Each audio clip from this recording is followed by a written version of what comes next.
Nous sommes sur le Grand Forum du Patrimoine, nous sommes à Paris, c'est le matin et je suis maintenant avec Lionel Ribébo. Lionel, bonjour. Bonjour. Lionel, vous êtes le fondateur et le CEO, le patron de Trax. Trax, c'est une maison qui permet d'acheter des cryptos. Je serais tenté de dire un de plus, il y a déjà pas mal d'acteurs. C'est quoi votre différence? C'est quoi votre petite musique, Lionel? Oui, non, alors nous, clairement, nous sommes une fintech, on n'est pas un gérant d'actifs, on est une fintech qui permet aux investisseurs d'accéder au marché des cryptos, mais via une gamme de produits indiciels qui a la spécificité d'être accessible en particulier sur notre plateforme de trading dédiée. Les cryptos, c'est large. Il y a bien sûr les crypto-monnaies, mais il y a d'autres crypto-actifs. C'est quoi votre champ d'action? Alors, notre champ d'action est assez vaste. En gros, il inclut tout sauf les NFT. Donc, ça peut être des cryptos type Bitcoin, Ether, Solana. Donc, c'est vraiment des cryptos actifs au sens large. D'accord. Voilà. Ok, c'est clair. Lionel, imaginons que je sois un particulier. L'univers des cryptos, ça a été un petit peu chaotique là, ces derniers mois. Il y a eu aussi un peu des scandales. Je suis un particulier, j'hésite, je me pose des questions. Qu'est-ce qu'on dit à un investisseur?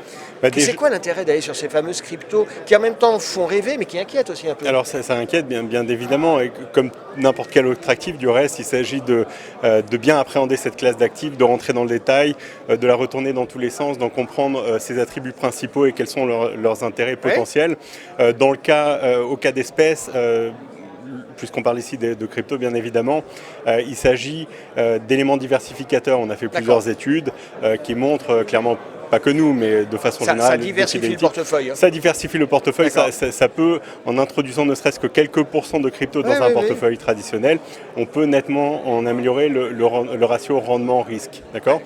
L'autre aspect qui est tout aussi intéressant selon moi, c'est une façon de jouer l'adoption technologique de la blockchain. D'accord. Sans rentrer dans le détail technique, il faut juste savoir qu'il y a un lien très intime entre la valeur d'une crypto telle que l'Ether et l'adoption de la blockchain sous-jacente, donc Ethereum. Donc pour moi, c'est une façon assez intéressante de jouer l'adoption de la blockchain. D'accord, c'est rentrer dans tout un univers.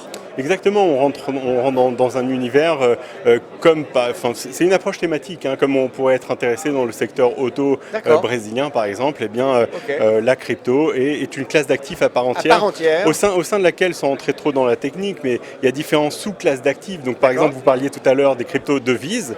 Donc les crypto-devises, donc la remittance, comme on dit en anglais, c'est un moyen d'échanger de la valeur, d'accord, comme on le fait via Western Union. Mais il y a aussi les crypto-actifs, il y a aussi le Bitcoin, qu'on connaît tous, mais les attributs du Bitcoin n'ont rien à voir avec ceux de l'Ether. Par exemple, le Bitcoin, c'est une sorte de valeur refuge derrière laquelle justement on va chercher à se réfugier en cas de risque macroéconomique, géopolitique, d'effondrement du système financier, monétaire, etc. C'est un peu comme l'or. C'est une version digitalisée de l'or au détail près qu'elle est beaucoup plus accessible de tout un chacun. Après, il faut vraiment différencier le Bitcoin du reste. L'Ether, encore une fois, je reprends l'exemple, la valeur de l'Ether est très intimement liée à l'adoption de la blockchain sous-jacente. Les produits, par exemple, qu'on a créés tournent sur la blockchain, essentiellement la blockchain. C'est pour ça que vous dites, nous on est Trax. Je ne veux pas rentrer dans la technique, mais je veux dire, à chaque fois qu'on utilise la blockchain Ethereum, pensez à un software comme on pourrait utiliser Windows pour faire très simple, eh bien on paye une licence à Windows pour pouvoir accéder et construire une application dessus. Nous c'est pareil, sauf qu'on paye sous forme d'Ether. En d'autres termes, plus il y a d'adoption et plus il y a de cas d'usage comme le nôtre, et plus a priori la valeur de l'Ether est vouée à s'apprécier. Plus on est sur un momentum. Non, c'est clair, parce que moi je suis particulier, je me pose des questions. Je suis CGP. Ce que vous dites me semble intéressant, convaincant. Je suis CGP, qu'est-ce qu'on peut faire ensemble? Est-ce que vous avez une offre dédiée au CGP? On est là sur le Grand Forum du Patrimoine. Tous les gens qu'on voit ici sont CGP, conseillers en gestion de patrimoine, banquier privé. C'est quoi? Est-ce qu'il y a une offre pour les CGP? Alors oui, tout à fait. Alors historiquement, et c'est peut-être pour ça qu'on n'est pas forcément connu du grand public, on était orienté uniquement vers les acteurs institutionnels et investisseurs qualifiés. Donc on n'avait pas d'offre vraiment dédiée au marché des CGP. Pour parce qu'il y a un petit déficit, si vous me permettez, de notoriété. Moi, avant de vous rencontrer, Trax, je ne connaissais pas. Bien entendu. Donc dans le milieu, on est connu, mais il faut déjà avoir touché à de la crypto et il faut venir du milieu institutionnel ou à minima être un investisseur qualifié. Donc forcément, on n'atteindait pas le marché des CGP. Et en fait, de par le type de produit qu'on proposait, très clairement, on avait un gap par rapport à la demande. La demande provenant des CGP est absolument phénoménale, je trouve. On ne l'avait pas du tout anticipé. Maintenant, la réalité est ce qu'elle est. Et on a décidé, et on l'a lancé tout à l'heure sur un panel, l'entrée officielle de Trax sur le marché des CGP. Et ça se matérialise très simplement par l'offre. C'est quoi l'offre? Alors voilà. Donc parce que moi je suis CGP, une fois que vous m'avez dit ça, j'ai concrètement, si on fait du business, qu'est-ce que je vends? Enfin, qu'est-ce que je préconise?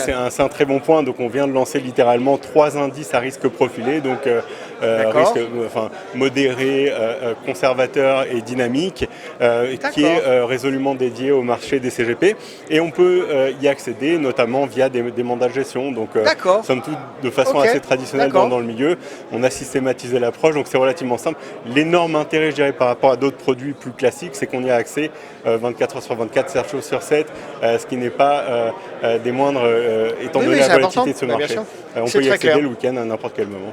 C'est très clair. Lionel, c'est clair. Merci de ces explications. Merci d'avoir été avec nous. Et puis on vous souhaite un excellent salon. Je le répète, nous sommes sur le grand forum du patrimoine.